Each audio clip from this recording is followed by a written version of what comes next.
I was born into a Chinese-Indonesian family and raised in a multicultural environment, which immersed in my heritage and culture. This passion drove me to join Miss Chinese Indonesia and inspired me to trace the origins of one of the Peranakan cultures, Batik Lasem. During the Ming Dynasty, Tudang Puhabang, Cheng Ho and his captain Binangun decided to stay in Bonang after seeing the beauty of North Java. Binangun's wife, who accompanied them, taught Batik and Chinese writing to local youth in Taman Banjar Melati Kemadung, Lasem. Initial Chinese cultural motifs featured on Batik Lasem included Hongbird, dragon, and Chinese letters. Afterwards, the local Lasem developed Batik motifs inspired by the natural environment and historical events, such as Latohan, Watu Pecah, and Gunung Ringgit. Here's my promise, I will rise and shine. Hai teman-teman, selamat datang di YouTube channel Ruby Herman. Sebelum kita nonton, jangan lupa untuk subscribe ya, karena subscribe itu gratis. Yuk kita nonton sama-sama. Hai, jumpa lagi bersama saya Ruby Herman di program Rahasia Investasi Sukses. Nah, kali ini kita bakal ngobrol-ngobrol sama seorang wanita cantik nih, Miss Chinese Indonesia 2022, ada Kimberlyn. Halo ya. Halo, apa kabar? Baik. Congrats ya, congrats. Wah, menang sebuah ajang kompetisi pageant yang luar biasa nih. Nah, pastinya saya pengen tahu nih, teman-teman juga yang nonton pengen tahu nih, kisah atau awal mulanya seorang Kimberlyn bisa ikutan ini dan latar belakangnya. Silahkan memperkenalkan diri, Kimberlyn. Thank you, Ko. Hey. Halo teman-teman semuanya, nama saya Kimberlyn Sugianto, Miss Chinese Indonesia 2022. Awal dari aku mengikuti Miss Chinese itu dari wali kelas aku di kelas 5 SD. Oh, serius? Dari Iya, wali Ko. kelas? Betul. Jadi wali kelas aku dulu Iya. pernah mengatakan ke aku bahwa kelak di masa depan nanti mungkin aku akan menjadi seorang putri. Dia Oh, iya? bilang, iya. Sudah diprediksikan gitu ya? Dia bukan prediksi sebenarnya, tapi dia ngelihat, oh ini anak ada potensi Oh, gitu. iya, iya. Karena dari kecil tuh aku paling tinggi, paling menjulang dari di foto kelas. Iya, iya, iya. Nah, Dan dia bilang itu waktu kamu kelas 5 SD. 5 SD itu? Iya, sampai sekarang aku kenal banget deket sama masih guruku ini. kontak, masih dekat Masih ya? kontak. Justru dengan Iya. aku mau ikutan Miss Chinese waktu Iya, itu, iya. aku minta izin Iya. ke namanya Mr. Tony. Mr. Tony? Iya, Jadi Mr. Tony nonton ya? Aku kabarin Mr. Iya, Tony iya. kalau alasan aku ikutan berlomba dalam Miss Chinese adalah dulu Mr. Tony yang kabarin aku untuk, iya ini ikut coba putri-putrian gitu. Iya. Terus dari situ terbangunlah cita-cita aku, motivasi untuk mengikuti ajang kecantikan, Iya. hingga aku menang. Iya. Aku kabarin lagi ke Mr. Tony. Wah, Mr. Tony menang nih. Terus dia langsung, wah, bener kan? Kok begitu ya? Oke, nah kalau background kamu, nah dari kota mana sih? Terus gimana nih? Apa yang kamu lakukan? Bidang studinya apa? Silakan. Oke, kalau membahas tentang asal, Iya. aku hybrid. Hybrid ya? Online offline gitu maksudnya? Oh bukan kalau kayak gitu. Jadi papa mama orang Oke. Pontianak, Oke. lalu pindah ke Pekanbaru, dan aku lahir di Pekanbaru. Kemudian beberapa lama setelah itu aku pindah ke Cikarang, besar di Cikarang, dan kuliah lanjut ke Singapura. Terus sekarang kembali deh ke Indonesia. Wow. Gitu. Dari Cikarang, Singapura, balik lagi ke Indonesia. Nah, ambil bidang studi apa nih? Aku di Singapura, sekolah di LaSalle College of the Arts, mengambil jurusan Design Communication. Design Communication. Kenapa kamu mengambil bidang itu tuh? Dan sekarang kan jadi Miss Chinese nih, gitu kan? Apa yang membuat kamu dari desain? Apa yang membuat kamu itu tuh? Wah, kalau ngambil kenapa sih, balik lagi ya, udah dari kelas 4 SD kalau yang ini. Ini 4 SD, ini sebelum kelas 5 ya, kelas 4. Iya. Apa ya gimana? Aku emang dari kecil udah suka gambar. Nah, turunan dari papa. Oke. Semuanya, kalau di keluarga papa tuh ada darah seninya. Oh, oke. Suka gambar. Terus dari suka gambar, mikir nih kira-kira ngarah kemana ya kalau gede bisanya gitu. Bisa anak kecil kan suka, oh mau jadi dokter, jadi apa gitu. Ya udah, aku nemuin nih ada desain grafis dulu.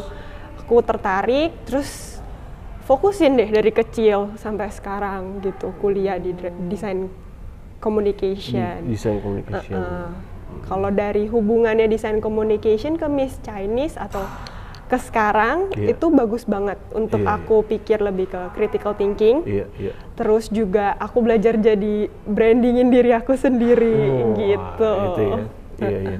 Terus kenapa? Tadi kan kamu pernah dulu di kelas 5 ya, si Mr. Tony bilang. Terus apa yang memutuskan kamu memilih ikutan di Miss Chinese ini? Alasannya ya. Kan banyak nih pageant-pageant lainnya. Putri-putrian kata kamu. Putri Miss Chinese Indonesia itu menurut aku paling kena di aku. Paling kena ya. Karena bahas fashion, itu aku suka seni, suka budaya, dan suka nature. Suka nature. Jadi dari 3 ini, menurut aku yang paling masuk itu budaya Chinese. Gitu. Dan orang tua support ya? Iya, orang tua support. Wow. Nah waktu itu kan kamu ikutan kompetisi, dan apa tantangan terbesar kamu tuh waktu itu? Tantangan terbesar di kompetisi adalah berkompetisi dengan diri sendiri. Oh iya? Berkompetisi dengan diri sendiri? Iya, melawan rasa malas pertama.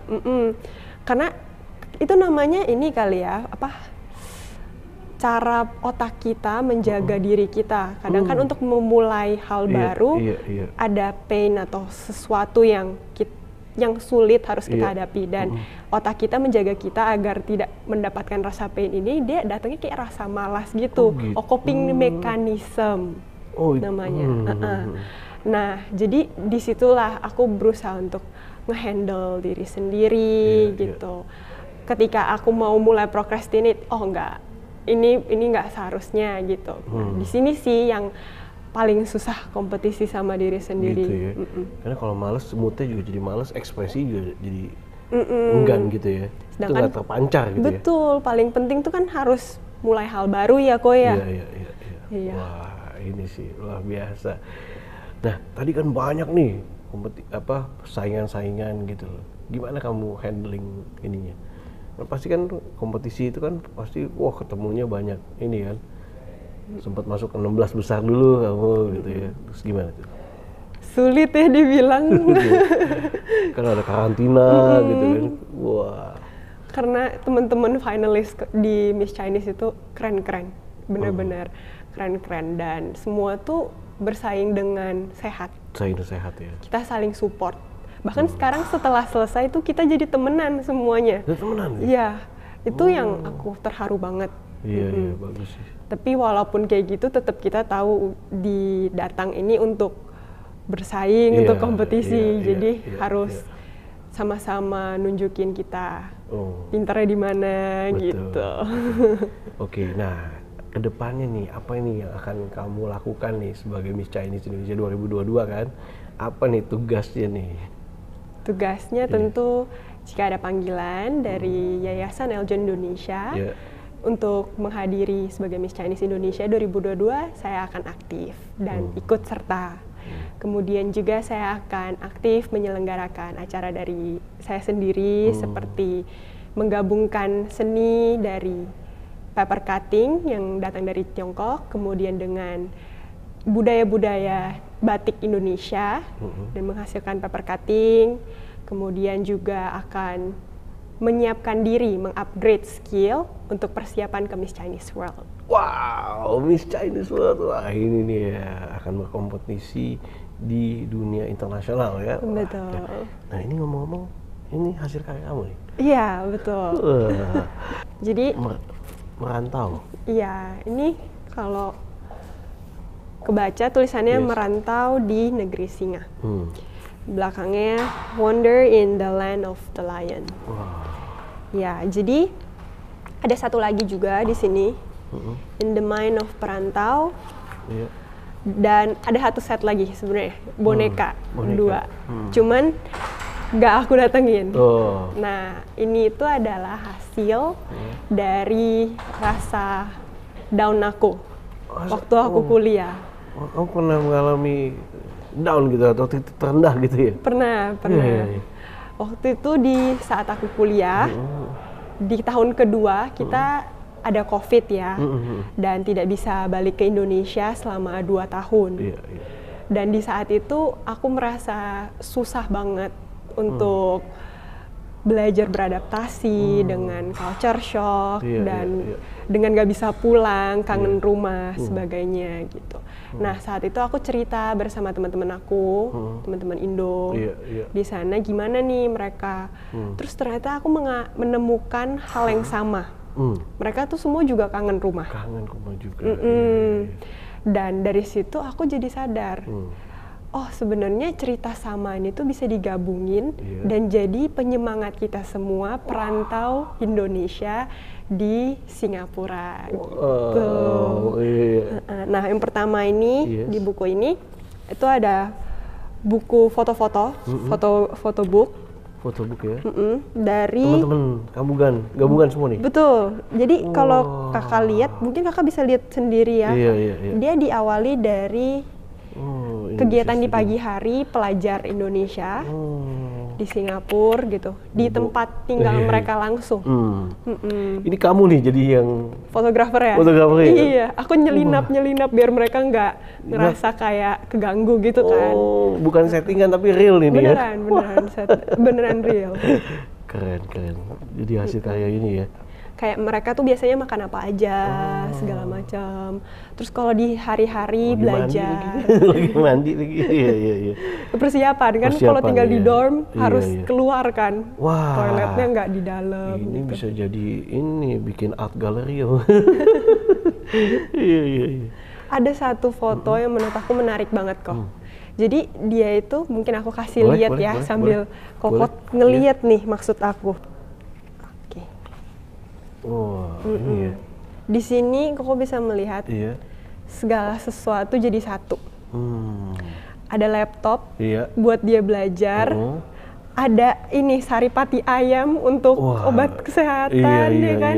Ada masker, ada tempat buat makeup. Ini hand sanitizer bukan? Ada hand sanitizer, benar. Ada foto keluarga, ada handuk, bahkan ada peralatan mandi dan peralatan cuci piring. Activity sekitar sini sih. Iya, jadi kayak satu tempat kecil doang, tapi semuanya jadi satu. Kehidupan selama COVID itu cuma di satu ruangan. One stop living. Iya. Ada anduk, guys. Iya, ada anduk gitu. Wah, mantap ya. Ini jadi meja kamu apa meja teman kamu nih? Meja teman aku. Meja teman kamu yang kamu gambarkan ya seperti ini kehidupan yang perantauan yang ada di Singapura gitu, perantauan Indonesia yang ada di Singapura, luar biasa. Oke, ini kan kayak jurnal lah ya, kayak jurnal bagaimana daily life selama pas pandemi ya. Betul. Oke, kalau itu apa itu? Kalau yang ini, kalau itu fotonya, kalau ini yang ada di pikiran dan yang ada di hati, gitu. Jadi ini isi dari interview.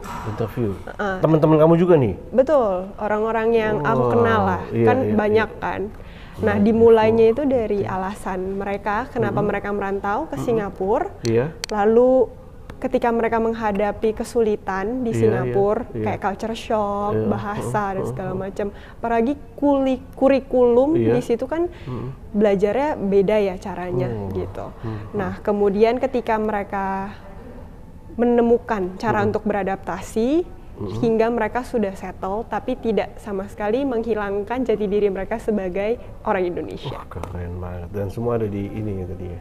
Iya. Wah, mantap nih. Ini kalangan sendiri atau gimana jadi ini?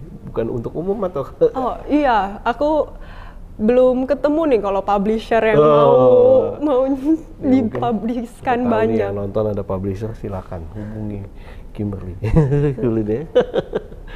Luar biasa itu ya. Jadi mengubah dari down, tapi akhirnya sama teman-teman jadi penyemangat jadi sebuah karya yang luar biasa, jadi makin semangat ya gitu ya. Sama ada satu lagi sebenarnya kok. Gimana? Namanya pokoknya boneka. Iya. Ini jahit sendiri juga. Ada 2. Dia warna pink sama warna biru. Namanya satu pilu. Pilu, betul. Pilu. Nah, dia ini menggambarkan rasa ketidaknyamanan perantau Indonesia di Singapura pada awalnya. Jadi boneka ini memiliki kaki untuk berkelana ke negeri singa, tapi tidak memiliki tangan untuk merasakan hangatnya negeri singa. Dalam banget ya story-nya ya. Iya. Nah itu kalau dipencet-pencet gitu nih, dimainin ada suaranya, ada krik-krik gitu. rasa kayak suara nangis gitu. Nah terus ada satu lagi yang biru, namanya Pejo. Pejo. Pilu dan Pejo. Pejo itu menggambarkan rasa comfortable di Singapura. Jadi dia tidak memiliki kaki, tapi memiliki tangan yang tangannya terbuka, menerima perbedaan, menerima rasa hangatnya di negeri singa, dan juga membantu teman-temannya yang masih belum merasa comfort di sana. Belum merasa comfortable, menjadi comfortable di Singapura. Jadi 2 itu kayak seimbang gitu ya? Iya. Saling support? Saling support, betul. Dan itu bisa dimainin. Bener-bener dimainin atraktif mungkin yang kita bisa gitu. Keren ya. Ini kalau ketemu pabrik yang itu mungkin jadi keren nih. Mungkin awalnya pas mau merantau kasih yang itu dulu ya. Betul. Yang pilu dulu karena ini kan mau merantau, iya kan? Ada fotonya di sini? Ada sebenarnya nih, aku tunjukin kali ya. Pilu dulu gitu kan. Kalau udah happy, udah mulai adaptasi di Singapura, udah merasakan enjoy Singapura, udah nggak homesick saya ya. Betul. Baru tuh yang apa namanya? Pejo. Nah, di sini dia lagi mainin ceritanya. Lagi mainin. Iya. Terus ketika dipajang seperti ini gambarnya. Ada kaki tapi nggak ada tangan. Memang kaki tapi nggak ada tangan. Sistem konsep fotonya sedih ya. Iya. Ada kaki nggak ada tangan. Jadi ya tadi ya, ini pilu ya. Iya, ini pilu. Ada kaki, dia nggak punya tangan. Dan warnanya pink, jadi melankoli banget. Iya. Tuh. Iya. Seperti ini. Kalau si satu lagi? Kalau yang Pejo happy kayaknya. Pejo happy dia, betul. Iya. Nah, ini dia. Iya. Ini kayak bisa diajak berteman dan main gitu loh dia. Iya. Luar biasa ya. Keren. Bentuknya di sini. Wah, iya. Dia kayak gitu. Tangan terbuka tadi ya gitu ya. Jadi di sini aku jahit ada velcro. Iya. Jadi ketika digabungin itu dia bisa meluk. Wah. Ini kalau di atas dalam bisnis itu bisa jadi souvenir. Betul. Souvenir kan? Iya, souvenir kan? Iya. Jadi souvenir kali ya. Kalau pas mau jalan kasih si pilu dulu. Pas di sana udah mulai enjoy si satu lagi Pejo ya. Pejo. Pas wisuda kasih Pejo. Wah, itu luar biasa. Nah, Kim, tadi kan kamu udah sharing ke depannya kamu akan ngapain aja. Nah, apa yang menjadi core value atau nilai-nilai yang kamu pegang teguh dalam kehidupan kamu, dalam karir kamu? Wah, kalau masalah nilai dalam banget nih, iya. Menurut aku segala suka duka yang datang di dalam hidupku itu memiliki arti dari Yang Maha Kuasa. Berarti itulah yang membentuk jati diri aku. Dan setiap manusia itu memiliki pilihan untuk melihat dari sisi mana, dari tangan sebelah mana kalau kita lihat langsung ya.